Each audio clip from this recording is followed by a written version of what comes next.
There are certain sentences that at first glance may seem innocent or even sweet, yet behind these words can hide manipulative intentions, an escape from emotional responsibility, and a dangerous resistance to personal growth. And when a woman ignores these signs, she risks being drawn into relationships that drain her energy, cloud her mental clarity, and disconnect her from her inner power. The famous Swiss psychologist Carl Gustav Jung spoke of the dark unconscious, the deep place where we hide the parts of ourselves we deny and project onto others. It is precisely in this space that toxic patterns in relationships can take root. That's why recognizing the words that reveal these behaviors early on is crucial to prevent deep emotional harm. In this video, I'll share 5 sentences that, when you hear them from a man, should immediately raise red flags. Because the issue isn't just about avoiding arguments, that would be superficial. The truth is this: sometimes behind an ordinary conversation, there can be a psychological game designed to strip you of your emotional peace and self-control. As Seneca once said, "It's not that we have a short time to live, but that we waste much of it on those unworthy of it." So stay alert, because each of these sentences has a deeper, more dangerous root. Ignoring them can lead you into exhausting relationships where you lose your focus, your self-respect, and most importantly, your connection to yourself. And believe me, no woman who respects herself and works for her inner peace and self-discipline should ever tolerate such dynamics. Stay until the end of the video, because I'll not only show you how to recognize these phrases, but also how to respond to them with emotional intelligence, without compromising yourself, and with a clear, confident stance. Let's begin. You have to accept me as I am. At first glance, this might sound like an expression of honesty or vulnerability, but be careful. If a man uses these words to excuse harmful behavior, you're dealing with one of the most common and dangerous red flags. Carl Jung taught that knowing yourself is the beginning of all wisdom. But he also emphasized that true growth begins when we stop defending ourselves with excuses and start confronting our own shadows. If someone says, "This is just who I am," as a way to avoid change, what you're seeing isn't authenticity, it's resistance to growth. This kind of statement often appears in situations of emotional manipulation, avoidance of responsibility, or passive-aggressive behavior. And worse, when you try to discuss it, he plays the victim or blames you instead. But here's the key point. Accepting someone doesn't mean tolerating the unacceptable. True sincerity isn't about staying fixed. It's about having the courage to transform. As the Stoic philosopher Marcus Aurelius said, "The perfection of character is to live each day as if it were your last, without frenzy, without apathy, without pretense." A conscious woman dedicated to her own growth cannot and should not carry the weight of a man who refuses to change.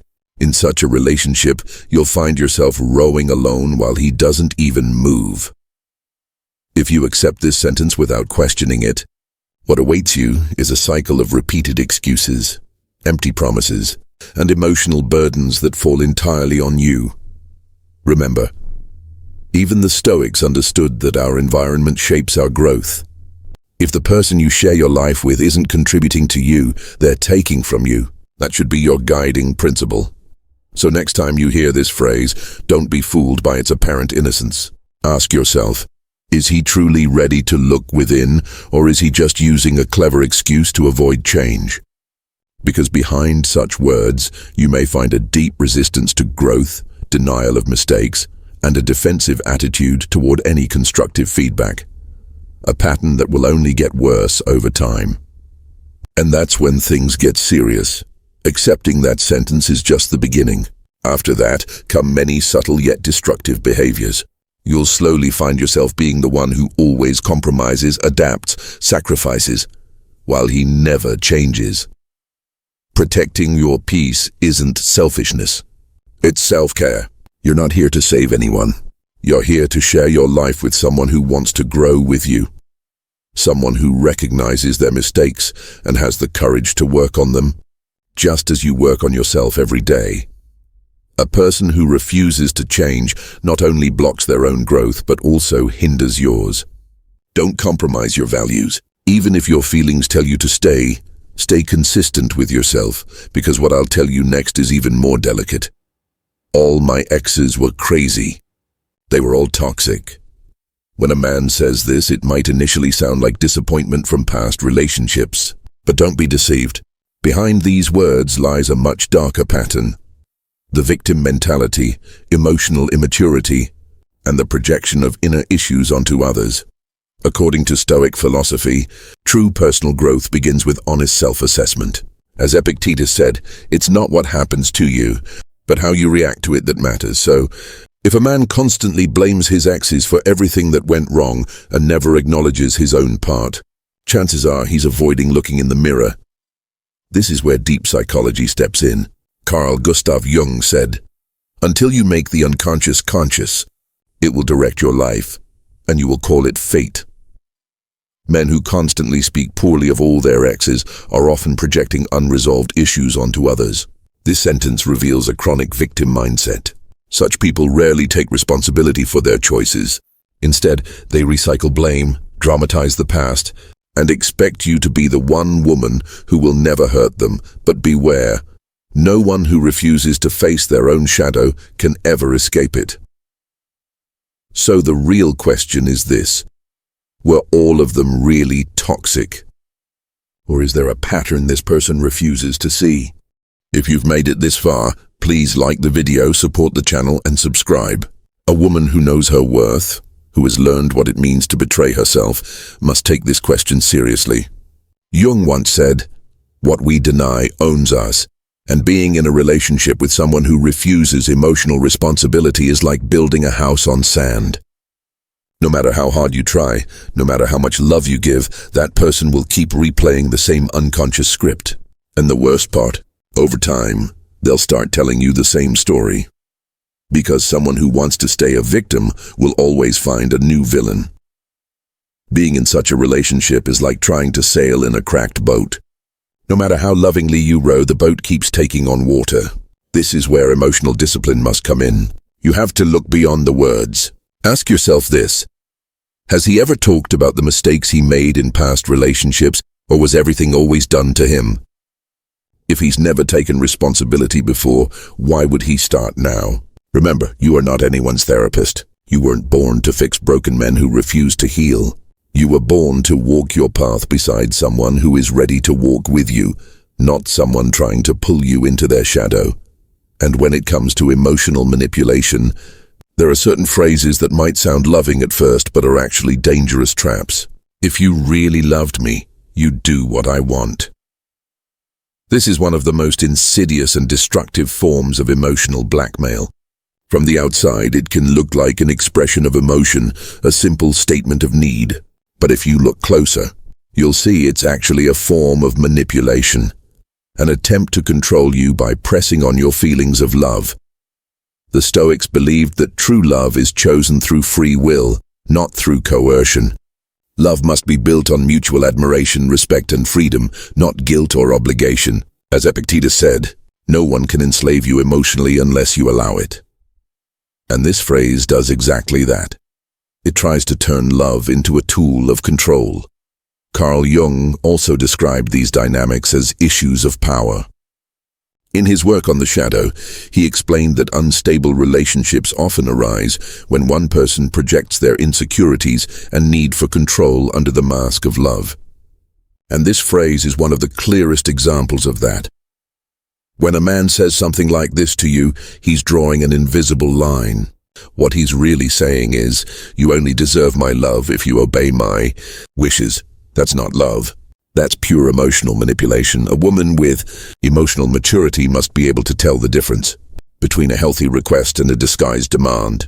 Because giving in to phrases like this may look like love in the moment, but over time, you start losing pieces of yourself, your authenticity, your boundaries, your personal power. The most dangerous part is this: the more you give in, the more the demands grow. At first, it seems like a simple request to prove your love. Then it becomes a habit, emotional submission disguised as devotion. And at some point, you can't even tell whether you're acting out of love or out of fear of losing him. These kinds of words don't strengthen a bond. They slowly corrode it. So if one day you find yourself feeling guilty for setting boundaries, for protecting your time, or for standing up for your own thoughts, stop. Because in that moment, the person across from you is confusing love with possession. Remember, you are never obligated to make someone happy by sacrificing yourself. You are here to build a relationship where you can be yourself, express yourself, and grow unconditionally. If a man says to you, "If you really loved me, you'd do what I want," he's not questioning your feelings, he's attacking your character. That sentence doesn't seek understanding. It doesn't aim to connect. His only goal is to control you through guilt, to impose his own boundaries on you while blurring yours. As Jung said, real love is neither possessive nor manipulative. It's a conscious experience of freedom shared between two people. Stoic philosophy supports this too. Healthy love is built not on submission, but on mutual respect. If love has become a tool for emotional blackmail, then it's no longer love. It's a power game disguised as compassion. Submitting to this kind of emotional manipulation doesn't just damage your self-discipline. It leaves deep wounds in your self-respect. A woman who knows herself and works on her own growth cannot betray her values just to avoid conflict. Because every time you say yes to something you don't want, you take one more step away from yourself. And the most dangerous part is this: once you allow it, it repeats. It starts as a small request, then comes a bigger one. And one day, without realizing it, you start living someone else's life instead of your own. For a woman who believes in Jung or Stoicism, the answer is clear. Stay centered. Act according to your principles, not someone else's temporary desires. Because someone who truly loves you will never try to control you through guilt. They'll listen, understand, and even if you disagree, they'll still respect you. Having a difficult but honest conversation is far better than living every day as if you've lost your emotional freedom. You don't owe anyone constant explanations, nor do you have to defend your choices against manipulative expressions of love.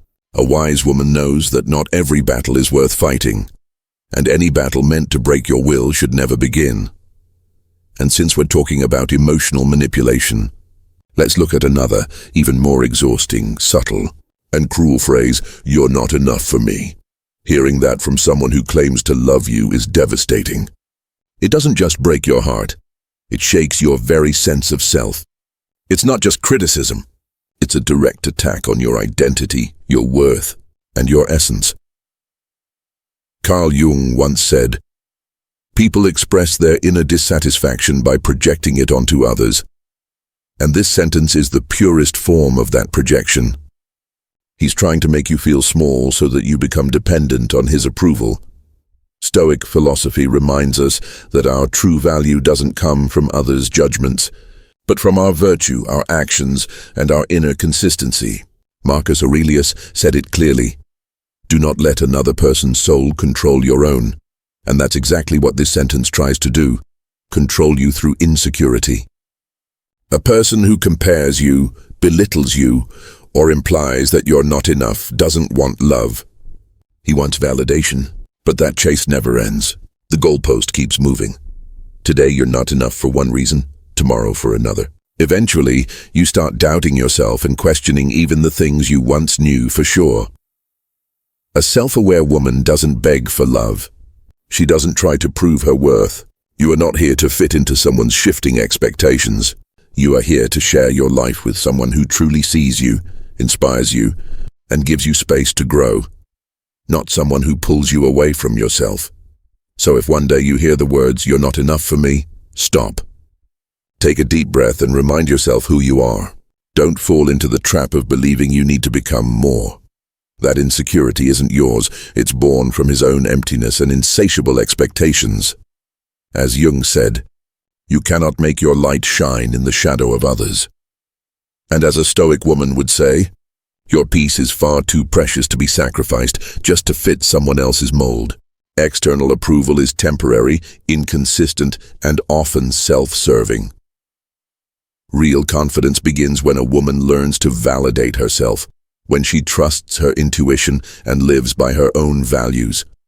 The biggest mistake you can make is allowing a man, especially one who uses his insecurities against you, to define how valuable you are. If a man tells you, "You're not enough for me," that's not honesty. It's him projecting his own emptiness, inflated ego, and need for control onto you. That sentence isn't an attempt to understand you. It's a mental and emotional trap designed to weaken your confidence. And it's unfair from the very start. Carl Jung once said, "Until you make the unconscious conscious, it will direct your life and you will call it fate." If you don't recognize these kinds of phrases early enough, you'll find yourself in a relationship where you're constantly trying to prove your worth.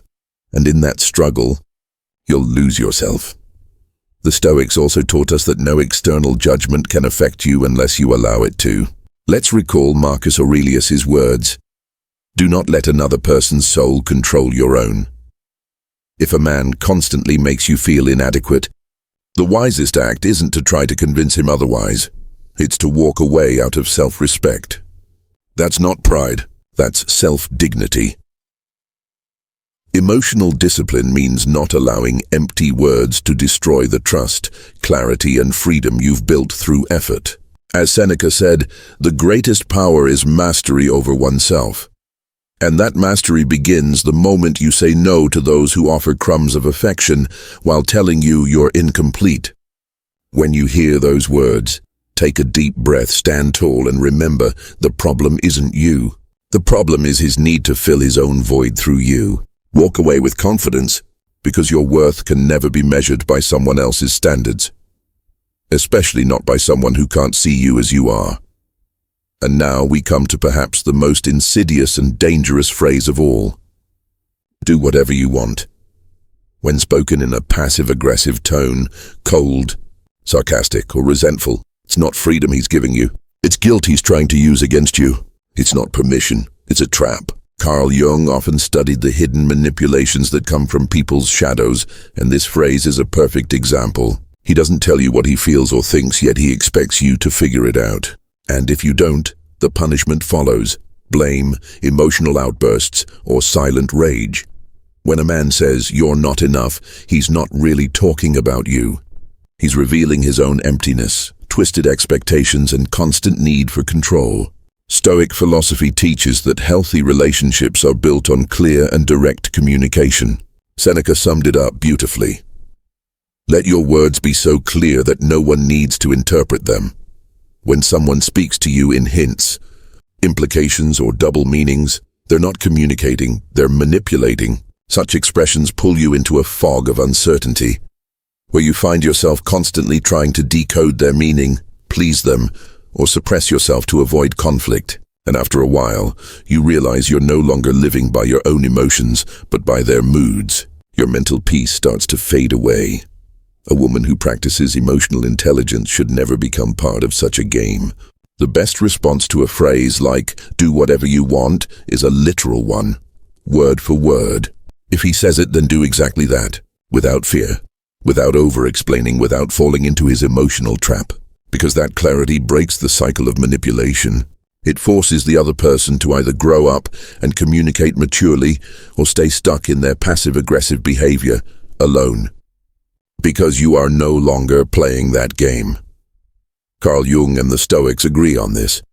Living with clarity and authenticity is true freedom. That freedom begins the moment you stop reacting and start choosing consciously, when you know what you say, what you accept, and who you share your energy with. Walking away from a vague, confusing conversation or giving a direct answer isn't coldness. It's emotional intelligence. It's the most powerful way to break the chain of manipulation and show that you will no longer allow your emotions to be played with. The Stoic approach is clear in such situations. If a man cannot express his thoughts openly, you are not obligated to decode them, because uncertainty is a tool of control. And a conscious woman, just like a Stoic man, always chooses clarity, consistency, and inner freedom. Stay true to your decisions. Hold your ground. And never forget, a man who truly wants to be with you will not manipulate you, speak in riddles, or play with your emotions. Real love doesn't hide behind games. It shows itself through honesty and transparency. Inner peace is built where what you think, say, and do are in harmony. And as you've seen in this video, sometimes those innocent-sounding phrases are actually clear warning signs. If not recognized in time, they can pull you into relationships that drain your energy, focus, and essence. Both Stoic philosophy and Carl Jung's deep psychology remind us, don't just listen to words, look at patterns. Don't judge the moment. Observe the behavior. Protect your emotional stability with wisdom, because the goal isn't to judge others. It's to know when to walk away without betraying yourself.